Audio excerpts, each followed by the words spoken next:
Hello everyone. A one-day intensive workshop on flooring is organized on 3rd of November at JDBC. This is a unique program as the sessions are being held by experts from the industry. It is planned for a maximum of 25 students so that they can closely interact with the experts, presenting the topics that covers all the aspects of reward and recognition industry. It will be very high beneficial for interior designer students. तो चलिए मिलते हैं उनसे. Hello sir. My name is Anil Mangoli. By profession, myself is an architect. Practice more than 25 years. Okay. I do almost every type of work, mostly commercial, residential. I have very keen interest, keen experience in the hotel industry also. Okay. Thank you. ये अपने Hello sir. हाँ जी. Hi everyone, my name is Firoz Khan. By profession, I'm an interior designer. Working since 1994. I started with my father, then worked with some renowned architects and interior designers and builders. Then I started my own practice in 2010. By education, I'm a civil engineer. Thank you very much. Okay. Thank you sir. Hi everyone, I am Tajinder and we are into better customization of MS and SS. And we are in this industry from last 20 years and whatever you say in fabrication. Thanks. Thank you so much. I'm Rituje. I'm an interior designer.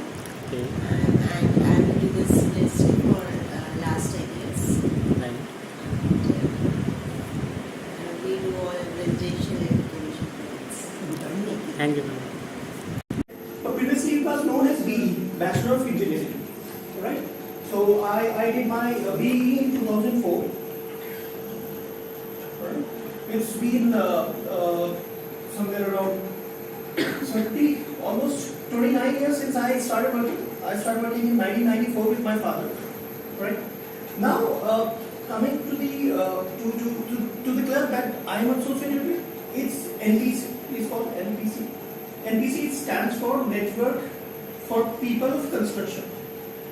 It's the one and only group nowadays in India that is related to the construction fraternity. Only the construction people are there. Be it a laborer, or a contractor, or a supplier, a manufacturer, or an architect, interior designer, builder, or there is one word called OEM, if you people are aware of it. Alright. Even I don't know the full form. मुझे याद है मैं अभी भूल गया. Volunteer students, yes, of course, they are also there. They are architects. Nowadays there are some students who are working who are pursuing their final year of architecture. Okay. Huh? So, and this is the only club that has bind all the construction industry in one thread, I would say. It's like creating a bridge between everyone. Everyone, yes. Architecture need an interior designer need a construction people, or manufacturing people. So it becomes difficult to find out good people, good context. Whereas in this club, they will create a bridge. They will connect you with people related to your industry, and it becomes easy for you to work in a better way. Flooring is a very essential part of any interior, be it a residential building or a commercial or a showroom or anything. फिरोजी मुझे लगता है इनसे पूछा जाए what they हाँ, know ठीक about है. flooring, Perfect, fine. है ना? Please. So that we can start from there. Yes. Thank you. Flooring. Tray में डाल के उसको अंदर लेके जाते हैं, चलाते हैं, उसको बंद करते हैं, फिर पानी डालते हैं. तो ये इसका ना पता नहीं होता जब ये फर्नेस के अंदर जाएगा तो किस शेप में बेंड हो जाएगा. अमूमन जो टाइल्स ये हमारी होती हैं थोड़ी बहुत बेंड आती है. हमेशा रिकमेंडेड है कि जब भी आप ये लगाओ इसके बीच में कोई ना कोई स्पेसर जरूर यूज कीजिएगा. ठीक है. 1 mm, 2 mm, 3 mm, not more than 5 mm. Alright? Not more than 5 mm. ठीक है. यहाँ समझ में आ गया. इसको स्मूथ करने के लिए जब हम लोग कंस्ट्रक्शन करते हैं तो जो नीचे का फ्लोर होता है उनका फ्लोर खाबर होता है, तो हम लोग एक ग्लास फ्लोरिंग जो करते हैं उससे सरफेस स्मूथ हो जाता है. Okay, there is something called PCC. Stand for plaster cement कर दिए, प्लेन सीमेंट कर दिए, सॉरी प्लेन सीमेंट कर दिए। तो अगर हम स्मूथ करने के लिए पीसीसी करते हैं, will that be called a flooring? Why not? PCC का बेस होता है, अगर इफ हम लोग जैसे मोज़ैक आपने टाइप क्वेश्चन समझा सर का? सर ने कहा आजकल काउंटर टॉप वाले खिड़की में ब्लैक और वाइट फुल बॉडी टाइल्स हैं। Full body tiles. तो फुल बॉडी टाइल्स में एक और एडवांटेज है कि उसके आप जो ये कॉर्नर्स है ना, जिसको हम शैम्फर कर सकते हैं। शैम्फर तो समझ में आता है, इसको हम लोग राउंड भी कर सकते हैं। कुछ और स्पेशल डिजाइन हम लोगों ने दिए हैं, हम वो भी कर सकते हैं फुल बॉडी टाइप में, but only with some special tools, because ये जो विट्रिफाइड टाइल है ना, वेरी हार्ड मटेरियल, तो जब भी हम इसको कटिंग करते हैं ना, तो इसमें कॉर्वेशन होती है। कॉर्वेशन समझ रहे हैं? जब तक हम कोई भी एज काटते हैं ना, तो इसकी कुछ चिप्स निकलती है, क्रैक्स आ जाते क्रैक्स आते हैं। नहीं क्रैक्स नहीं, ऐसे होता है, एज स्मूथ नहीं आता है किनारे। जब हम किसी भी चीज की कटिंग करते हैं ना, मान लीजिए ये हमारा एक साइड है, यहाँ से इसको हम यहाँ से अगर कटिंग करेंगे ना, तो जब कटिंग करेंगे ना, तो बिल्कुल ऐसे स्मूथ नहीं आएगी उसकी। जब आप देखोगे ना, तो उसको ऐसे ऐसे आएगी वो, बिकॉज जो ब्लेड हमारा चलता है ना, ये हार्ड मटेरियल है, तो वो उतना काटता नहीं है जितना साइड से उसको चिप करता है। ठीक है, तो इसके लिए बहुत स्पेशल टूल्स लगते हैं जो इन कामों को कर सकते हैं। क्या कोई बता सकता है कि इसको अवॉइड करने के लिए क्या करना चाहिए कटिंग में? क्या ये रिकवर हो रहा है कटिंग?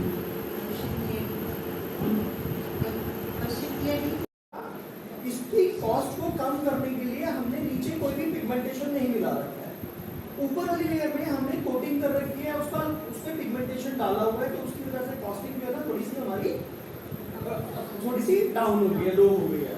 अब अगर इसी को मैं ये कर दूं कि भाई इसको ना मैं ऐसा कर दूं, इसकी थिकनेस में फुल बॉडी दिखा दूं, तो फुल बॉडी में क्या होगा, क्योंकि पिगमेंटेशन पूरे के पूरे मटेरियल में जा रहा है, तो उसकी कॉस्टिंग हाई हो जाएगी।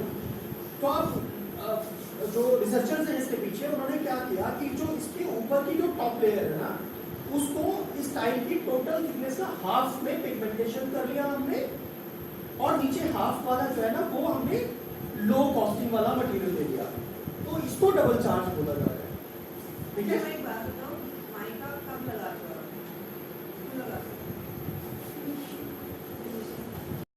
ठीक है, आगे चले।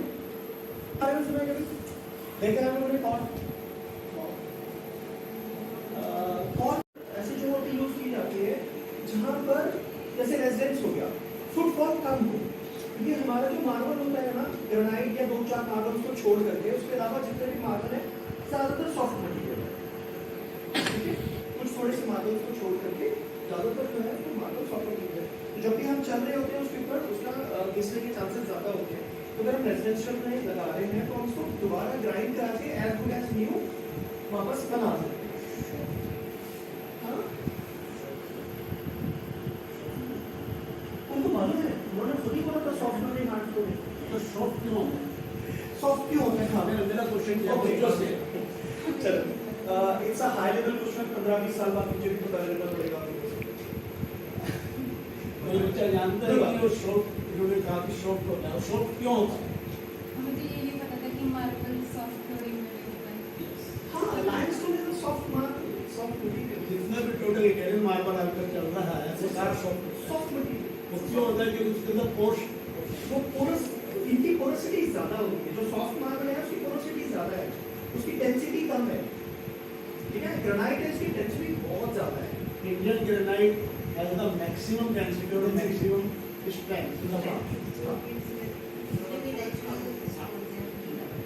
जो इंडियन मार्बल है उसकी सबकी डेंसिटी ज्यादा है, वो हार्ड मटेरियल के लिए यूज होता है। 2-4 चीजों को छोड़ के, जैसे मोरवाड हो गया, वो सॉफ्ट में हार्ड है, होगी मोरवाड। ठीक है, खैर, और इसका बेस्ट एडवांटेज जो होता है ना, वो ये होता है, अगर आप एक बार यहाँ पर देखिए, शरीर में यहाँ पे विजिबल नहीं है, अगर यहाँ पे दिख रहा है, इसमें ना हम फिगर बना सकते हैं। जो मार्बल होता है ना हमारा, पैटर्न्स, उसमें क्या होता है, जितने भी हमारे ब्लॉक्स निकलते हैं ना, जो माइंस से, क्वारीज से ब्लॉक्स निकलते हैं, उन ब्लॉक्स के ऊपर हर किसी में ना कुछ ग्रेन्स होते हैं, इसके अपने नेचुरल ग्रेन्स होते हैं। उन ग्रेन्स को एक ही ब्लॉक्स में से जब हम उसके पीसेस काटते हैं तो एक जब साथ में उनको रखते हैं तो उनको एक फिगर बनना शुरू चला जाता है। जैसे यहाँ पे भी दिख रहा है, आपको विजिबल है क्रॉस में या डायमंड शेप्स में। जैसे ये बन रहा है ना यहाँ पर, ये एक फिगर है। ये सब पे जितना भी पूरा फ्लोर बना हुआ होगा ना, इसे पूरे में ऐसे चल रहा होगा। तो वो मार्बल का जो बेस्ट एडवांटेज है वो ये होता है बेसिकली। लेकिन आप आपसे किसी भी मार्बल को यूज कर लो, सब में इस तरह का फिगर बन जाता है, अमूमन बन जाता है। अनटिल अनलेस कि वो एक मार्बल हो जिसको ट्रेवेंटिनो बोलते हैं, इटालियन मार्बल आपने सुना है तो। एक मार्बल है ट्रेवेंटिनो या लाइमस्टोन जो हमारे इंडिया में होता है, उनमें जो ग्रेन्स होते हैं ना उनके वो सिर्फ स्ट्रेट है, उसमें कोई फिगर नहीं होता। तो आप उसको तो नहीं बना सकते, अदरवाइज तकरीबन सारे मार्बल्स में आप कोई ना कोई फिगर बना सकते हो। ठीक है जी। Best advantage of the marble over tiles, ठीक है। लेकिन इसकी मेंटेनेंस हाई है, ठीक है। इंस्टॉलेशन कॉस्ट हाई है, ग्राइंडिंग कॉस्ट हाई है, ठीक है। Alright, next. Alright, this is the tile marble. अगर अभी भी आप शायद आप लोगों को शायद नहीं दिख रहा है, लेकिन यहाँ पे ना ये एक फिगर बनी हुई है इसके अंदर। तो ये नहीं कोई बात नहीं, दिख रहा है, कोई बात नहीं। तो ये इटालियन मार्बल का एक एग्जांपल है कि उसमें भी अगर कोई भी हमारा मार्बल होगा तो हम उसमें भी कोई ना कोई फिगर हम बना सकते हैं। इसका स्पेशली सिर्फ इस मार्बल के लिए मैं बता रहा हूँ, एक दो और मार्बल भी हैं जो व्हाइट कलर के मार्बल होते हैं, उसके लिए रिकमेंडेड है कि आप हमेशा एक टाइल या स्टोन एडिसिव ही यूज कीजिएगा आगे जाकर के। कभी भी जब भी आपने फ्लोरिंग लगानी हो मार्बल की, खासतौर पे व्हाइट मार्बल आपने जब लगाना हो तो हमेशा टाइल एडिसिव यूज कीजिएगा।